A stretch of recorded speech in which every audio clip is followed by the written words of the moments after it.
Hey everybody, Dustin Schmidt back here again today. I've got something to share regarding cameras today, and I'm letting go of one of the cameras that I own.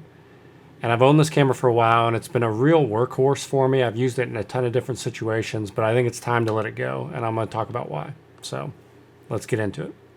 So the camera that I'm getting ready to sell and get rid of is this, the Canon C200.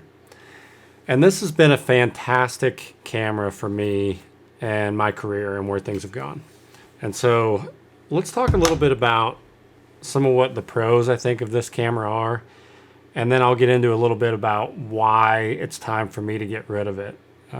But secondly, why it might be time for you to actually look at a Canon C200 if you're in the market for a cinema camera and you haven't been using one up till now. So let's examine a few of the pros and cons kind of this camera. So right around the time when I bought the Canon C200, it had already been out for a couple years. And I had kind of been waiting for it to come down in price. It was a camera that I really liked. I had a lot of experience with Canon's cinema camera systems. Had rented a bunch in the past and used them. And really the biggest thing that appealed to me from the Canon C200 was its ability to record internal RAW. And there weren't a lot of cameras out at the time that could record internal RAW. Red was one of the big players, and obviously probably the main player if you were looking for a RAW video capture. But this was several years ago, and Red really hadn't come out with the price point of the cameras that they have now. To get a Red camera, it was still in the $20,000 to $30,000 range to buy some of those. Now, there were other options.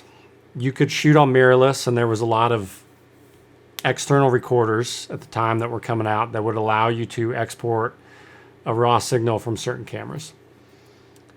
But it was that extra kind of workflow, the extra cables, the extra, piece of equipment that you needed that just kind of made that a bit of a hassle.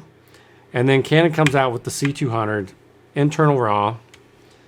And the picture really looked fantastic. Some of the early release videos that they did for this camera and the grading and stuff that they put it through, it looked like a really robust RAW file. And that was pretty exciting to me. But it was still kind of out of my price range at the time when it came out brand new. So I waited a couple years and I bought this camera, like I said, a year or two after it was released, probably longer than that. Maybe it was 2 or 3 years. And there was some on sale and I bought it used. And was really excited about that possibility to shoot RAW and get that RAW codec. Now on the flip side, it had some weird quirks where you could either shoot a 12-bit high-quality RAW file, or you could get an 8-bit 420 file to the SD cards. So it was kind of all or nothing. It was like you get this super high-quality file, or you get this, arguably at the time, what was kind of a crappy file. But one of the things that you heard often said about the C200 was that 4K 428-bit file still looked really great. And I have found that to be my experience in all of the interviews and B-roll and corporate type stuff that I've shot on this, commercials. Whenever I've shot that 4208-bit, it has held up really well. So as long as you're lighting for it, you're exposing for your highlights, all that, it still comes out looking really good. And so I still recommend that on this camera if you don't want the robust file sizes of the RAW. But the RAW was kind of really where this camera sings, so to speak. And so I bought the camera and I shot it alongside other, higher quality cameras over the years of like a C300 Mark III, C500 Mark II. And I really feel like the RAW held up against those cameras really well. So those are a lot of the pluses to this camera, right? A couple other pluses, obviously, just the monitor, the way it is, and its ability to, swivel and pivot every which way really is helpful. If you're out shooting B-roll and running gun with this stuff, you could reposition it in a bunch of different ways to make that handy. And I actually really like that. And the fact that you can get signal and power out of one cable, which I think is kind of underrated when it comes to this. Is just a camera package. Has a built-in handle to it, that you can take adjusts. You can easily kind of just like loosen it up and spin it, every which way, tighten it back up, not too much trouble. You've got record and trigger from it. You've got, different function buttons and things. So it's a really handy grip.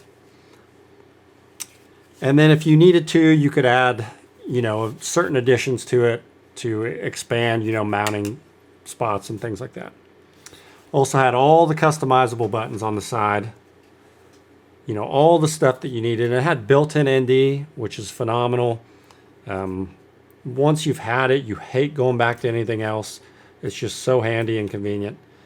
And the battery life is fantastic on it. You could put one of these little BPA 30s in there and it would run forever. And if you put a BPA 60 in, it runs even longer. So another kind of overlooked and underrated feature that as you start to compound all the things that can get in your way when you're on set trying to do production, just makes life so much easier. So again, fantastic, phenomenal camera. And if you got the regular C200 and not the B, then you also had an eye cup. So if you were out in bright sunlight and you really need to see, then you had that eye cup there. Dual SD card slots, so you could do relay recording. When you're recording the RAW, it would allow you to do proxies to the SD cards. And then SDI out and powered XLRs for when you're running professional audio, professional connection, still has an HDMI. Just a really, really nice camera all the way around. And that's why I've kept it for so many years. I mean, here we are in 2024, and I've shot on this for the last several years for a bunch of different reasons. But now I'm getting ready to sell it and get rid of it. And I want to talk about why that is. So if you're a solo shooter who's shooting a lot of your stuff on your own, and you're also editing a lot of your stuff, I still think this is a phenomenal camera. And that's where I was for a long time. But as I've started to get into shooting a lot more stuff for other people where I need to potentially hand over footage, it's a much tougher sell to tell them, hey, I can give you, this really large Canon RAW file. The file looks amazing. You can grade the heck out of it. It's going to give you everything you need, but you're going to need to know a little bit about the editing and the color grading process. And a lot of clients don't want that. They just want a file straight out of camera that looks good, that you can hand over to them, is easily editable, and is not super large in file size.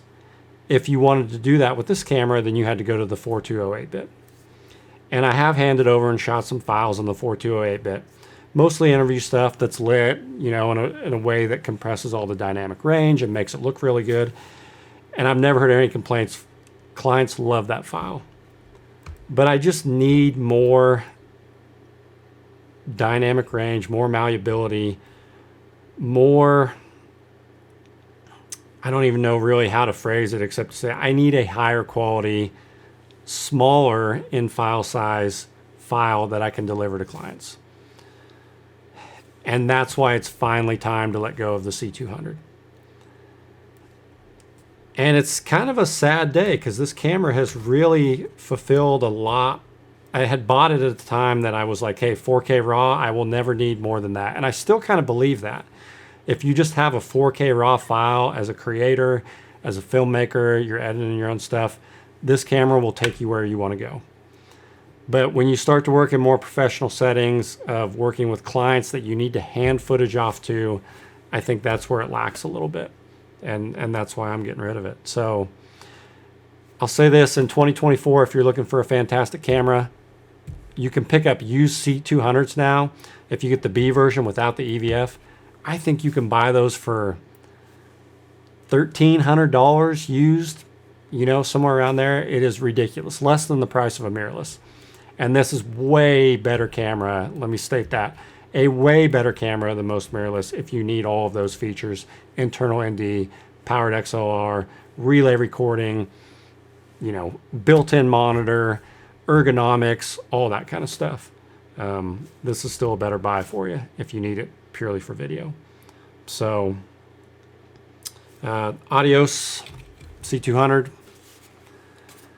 We will miss you around here. We had some good times. We had some bad times. We had the best of times, the worst of times. And I'll let you know what I pick up to replace it. So stay tuned. All right. Thanks for watching, and we'll see you next time.